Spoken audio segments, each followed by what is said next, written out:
Hello കൂട്ടുകാരെ, മറ്റൊരു വീഡിയോയിലേക്ക് എല്ലാവർക്കും സ്വാഗതം. ഇന്നത്തെ റെസിപ്പി വറ്റമീൻ പൊള്ളിച്ചതിൻ്റെ റെസിപ്പി ആയിട്ടാണ് ഞാൻ വന്നത്. വീഡിയോയിലേക്ക് പോകാം.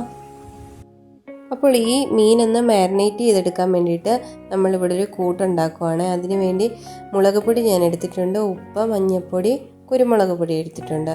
ഇത് മൂന്നും കൂടെ നല്ല ഒന്ന് മിക്സ് ചെയ്തെടുക്കാം. നമുക്ക് വെള്ളം ചേർക്കാതെ കൊണ്ട് തന്നെ നമുക്ക് നല്ല ഒന്ന് മിക്സ് ചെയ്തെടുത്തിട്ട് ഒരു ലെമണിൻ്റെ പകുതി നമുക്കിതിലേക്ക് ചേർത്ത് കൊടുക്കാം.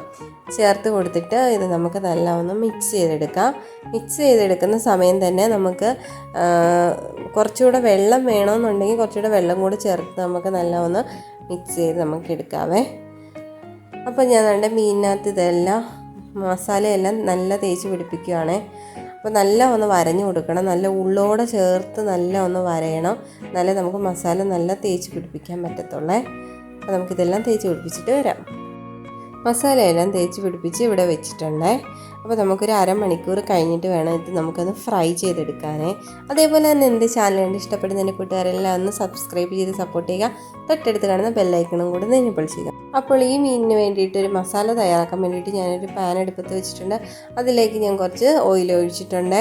ഇതിലേക്ക് നമുക്ക് കുറച്ച് കൊച്ചുള്ളിയും ഇഞ്ചി വെളുത്തുള്ളി ചതച്ചതും പച്ചമുളക് റൗണ്ടിന് ഒന്ന് അരിഞ്ഞതും കൂടെ നമുക്കിതിലേക്ക് ചേർത്ത് കൊടുക്കാം.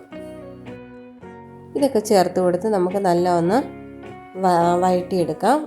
അപ്പോൾ ഇതിനകത്ത് ഞാൻ ഒരു തണ്ട് കറിവേപ്പിലയും കൂടി ചേർത്ത് കൊടുത്തിട്ടുണ്ട്. അപ്പോൾ ഇവിടെ ഉള്ളിയൊക്കെ നല്ല ഒന്ന് വഴണ്ട് വന്നിട്ടുണ്ട്. അപ്പോൾ ഇതിലേക്ക് നമുക്ക് കുറച്ച് പൊടികൾ ചേർത്ത് കൊടുക്കാം. 1/4 ടീസ്പൂൺ മഞ്ഞൾപ്പൊടി ചേർത്ത് കൊടുത്തിട്ടുണ്ട്. ഇനി നമുക്ക് കാശ്മീരി മുളക് പൊടിയോട് ചേർത്ത് കൊടുക്കാം. ഒരു 1/2 ടീസ്പൂണോളം കാശ്മീരി മുളക് പൊടിയോട് ചേർത്ത് കൊടുത്ത് ആവശ്യത്തിന് ഉപ്പും കൂടെ ചേർത്ത് കൊടുത്ത് നമുക്ക് ഈ പൊടിയുടെ പച്ചക്കുത്തൊക്കെ ഒന്ന് മാറ്റി ഒന്ന് മൂപ്പിച്ച് എടുക്കാം. ഈ ചില്ലി സോസ് ഒഴിക്കുന്നത് ഓപ്ഷനിലാണ്, നിങ്ങളുടെ കയ്യിൽ ഉണ്ടെങ്കിൽ ഇത്തിരി ചേർക്കുന്നത് കൊണ്ട് നല്ലതാണ്. അപ്പോൾ ഈ ചില്ലി സോസിനകത്ത് തന്നെ വിനാഗിരിയൊക്കെ ചേരുന്നതുകൊണ്ട് അതിൻ്റെ പുളിപ്പും കാര്യങ്ങളൊക്കെ ഉള്ളതുകൊണ്ട് ഞാൻ പിഴുപുളിയുടെ വെള്ളമോ അല്ലെങ്കിൽ കുടംപുളിയുടെ വെള്ളമോ ഒന്നും ഞാൻ ഇതിലേക്ക് ചേർത്ത് കൊടുക്കുന്നില്ല. നിങ്ങൾക്ക് വേണമെങ്കിൽ ചേർത്ത് കൊടുക്കാം. അപ്പോൾ ഇത് ചേർത്ത് നമുക്ക് നല്ല ഒന്ന് മിക്സ് ചെയ്ത് നമ്മുടെ എണ്ണയൊക്കെ തെളിഞ്ഞ് കഴിയുമ്പോഴത്തേന് നമുക്കിത് വാങ്ങി വയ്ക്കാം. അപ്പോൾ നമ്മുടെ മസാലയൊക്കെ ഇവിടെ റെഡി ആയിട്ടുണ്ട്. അപ്പോൾ ഞാൻ ആ പാനിൽ തന്നെ കുറച്ചുകൂടെ ഓയിൽ ഒഴിച്ചിട്ട് നമ്മുടെ മീൻ ഫ്രൈ ചെയ്യാൻ വേണ്ടി ഇടാൻ പോവുകയാണേ. അപ്പോൾ അതാ നമ്മൾ മീനിട്ട് കൊടുത്തിട്ടുണ്ട്.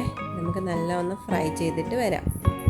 മീനൊക്കെ ഫ്രൈ ചെയ്തെടുത്തിട്ടുണ്ട്. ഞാൻ മീൻ ഫ്രൈ ചെയ്ത് കൊണ്ടുവന്നിട്ടുണ്ട്. ഒരു വാഴയില എടുത്തു, അത് ഞാനൊന്ന് വാട്ടി വെച്ചിട്ടുണ്ട്. അതിലേക്ക് നമ്മൾ ഈ വറുത്ത് വെച്ചിരിക്കുന്ന മീനും കൂടെ ഇട്ട് കൊടുക്കാം. ഇട്ട് കൊടുത്തിട്ട് നമ്മൾ നേരത്തെ തയ്യാറാക്കി വെച്ചിരുന്ന മസാല ഉണ്ടല്ലോ, ആ മസാലയും കൂടെ ഇതിൻ്റെ മുകളിലേക്ക് നമുക്ക് ചേർത്ത് കൊടുക്കാം. ഇനിയിപ്പം കറിവേപ്പിലയും കൂടെ ഇതിനകത്ത് വേണമെങ്കിൽ നിങ്ങൾക്ക് ടൊമാറ്റോയോ സവാളയോ ഒക്കെ നമുക്ക് സ്ലൈസ് ചെയ്ത് ഇതിനകത്ത് മണ്ടയ്ക്ക് ഇട്ട് കൊടുക്കാം. ഇതൊക്കെ നല്ലതാണ്, ഞാൻ അതൊന്നും ചേർത്ത് കൊടുത്തിട്ടില്ലേ. ഇനി നമുക്കിത് നല്ല ഒന്ന് പൊതിഞ്ഞെടുക്കാം.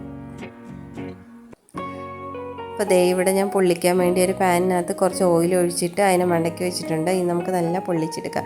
അപ്പോൾ വളരെ ടേസ്റ്റി ആയിട്ടുള്ള വറ്റമീൻ പൊള്ളിച്ച് റെഡിയാക്കി ഞാൻ എടുത്തിട്ടുണ്ട്. അപ്പോൾ എല്ലാവരും ട്രൈ ചെയ്ത് നോക്കാൻ മറക്കരുത്. വളരെ ടേസ്റ്റിയാണ്. ചോറിൻ്റെ കൂടെയും ചീനി വേവിക്കുന്നതിൻ്റെയും പുഴുങ്ങുന്നതിൻ്റെയൊക്കെ കൂടെ കഴിക്കാൻ നല്ല അടിപൊളി ടേസ്റ്റാട്ടോ. എല്ലാവരും ട്രൈ ചെയ്ത് നോക്കിയിട്ട് ഫീഡ്ബാക്ക് ഇടുക. ഓക്കെ, ടാറ്റ. അടുത്തൊരു വീഡിയോ ആയിട്ട് ഞാൻ ഉടനെ വരാം. ഓക്കെ.